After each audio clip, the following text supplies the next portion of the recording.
Every empire begins with a declaration, a trumpet, a crown, or in San Francisco's case, a newspaper classified ad. In September 1859, a small notice appeared in the San Francisco Bulletin. It announced, without preface or permission, that one Joshua Abraham Norton had declared himself Emperor of these United States. There was no coup, no army, only a bankrupt merchant, a quill pen, and a city eccentric enough to take him seriously. Before he was emperor, Norton was a man of enterprise, British-born, raised in South Africa, ambitious enough to chase fortune across oceans. He arrived in California during the gold rush, that loud, muddy symphony of pickaxes, steamships, and speculation. He prospered at first, buying real estate, trading commodities. Then came disaster, a doomed attempt to corner the rice market. Shiploads of cheap rice from Peru undercut him, lawsuits followed, and by 1856, his fortune collapsed like a punctured souffle. He disappeared for a time. Then, one morning, he re-emerged, not as Joshua Norton, the ruined investor, but as His Imperial Majesty, Norton I.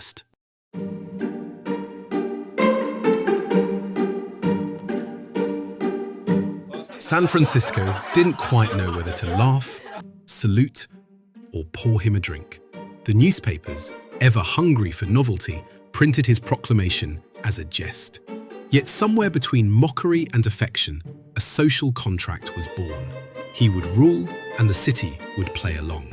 He adopted imperial regalia, a blue military coat trimmed with tarnished gold braid, a plumed top hat, and, occasionally, a sword. Each evening, he patrolled Market Street, inspecting pavements, gas lamps, and civic order. The empire reduced to a few square blocks, but governed with evident pride. Restaurants waved away his bills, theatres reserved him a front-row seat, and he printed his own scrip, hand-signed imperial bonds that some merchants accepted as payment and others kept as souvenirs. Today, collectors prize them as early examples of faith-based finance. He issued decrees banning Congress, abolishing both political parties for incompetence, and calling for a bridge across the bay via Goat Island, an idea so implausible that 70 years later, the Bay Bridge rose precisely where he imagined it. He even proposed the equivalent of a League of Nations, decades before Woodrow Wilson gave it a serious name, urging an international league to keep the peace, as later writers would call it. Some proclamations were genuine, others were playful forgeries invented by editors who found him too good a muse to resist. Among them, the famous Anti-Frisco Decree, fining anyone who used the word. There's no record he ever issued such an order, but the myth persists, as good myths do. He wrote letters too, one to Queen Victoria, proposing a royal alliance, another to King Kamehameha V of Hawaii about inheritance matters. He even issued little patents of nobility, making children prince for an hour or weary citizens queen for a day. These gestures blurred the line between theatre and kindness. And if you think it madness, remember, the city conspired in it. It was a civic performance, improvised daily, that made everyone feel momentarily noble.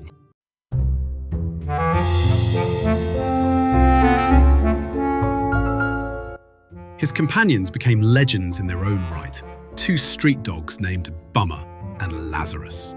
Cartoonist Edward Jump drew the trio constantly, the emperor flanked by his mongrel entourage. Norton did not own them, but the public preferred the story that he did. When one caricature, the three bummers, showed him dining while the dogs begged at his feet, he was reportedly offended. Even in eccentricity, dignity had its limits. His reign was not without peril. In 1867, a zealous young policeman arrested him for vagrancy, a gesture the city treated as treason. Editorials thundered in protest until Police Chief Patrick Crowley apologized, and Norton, with perfect imperial poise, issued an imperial pardon. From that day on, patrolmen saluted him when they passed. That was the measure of his rule, No armies, but infinite ceremony. He's often credited by later writers with urging civic reform and international peace, and he truly did speak out when it mattered. In April 1878, amid anti-Chinese agitation, he mounted a box at a Sandlot rally and challenged the demagogue Dennis Kearney to desist. The crowd did not disperse, but the gesture, brave and futile in equal measure, entered legend. By then, he was the conscience of San Francisco. He championed fairness, condemned racial hatred, and treated every citizen as a subject of equal worth. His uniform frayed, but his courtesy never did. The tailor who pressed it refused payment. Restaurant owners competed to serve him. He was, in his shabby majesty, the moral ornament of the city.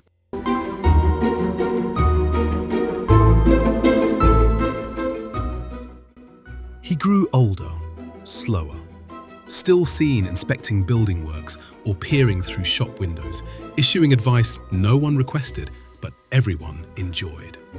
Tourists came to glimpse him. Census takers dutifully recorded his occupation as emperor, with the discreet notation, insane. And yet, in a republic famous for self-promotion, Norton had made imagination his entire kingdom. But every dynasty faces its succession question. He had no wife, no children, no bloodline. Still, he found an heir of sorts, the city itself. Each time he bowed to a child or accepted a beggar's salute, he was, in a way, naming San Francisco his successor, a city of dreamers, eccentrics, and benevolent mischief makers. He had turned madness into manners, delusion into civic pride, and the city, ever sentimental, responded by inheriting his eccentric grace. On the evening of January 8, 1880, Emperor Norton collapsed at the corner of California and DuPont streets while walking to a public lecture. When police searched him, they found small change, a single gold sovereign, a battered saber, several hats, and those famous imperial bonds.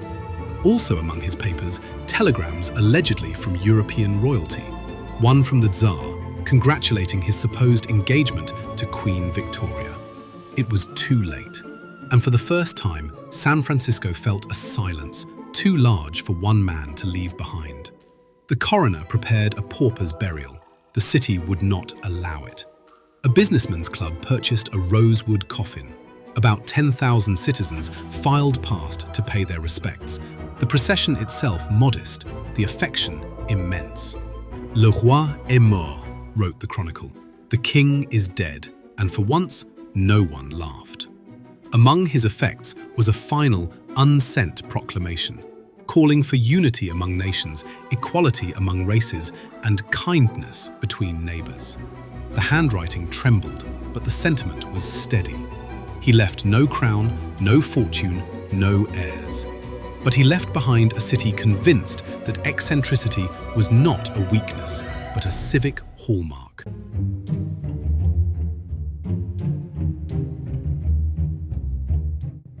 In 1965, that hallmark found a new stage as High Camp Theatre.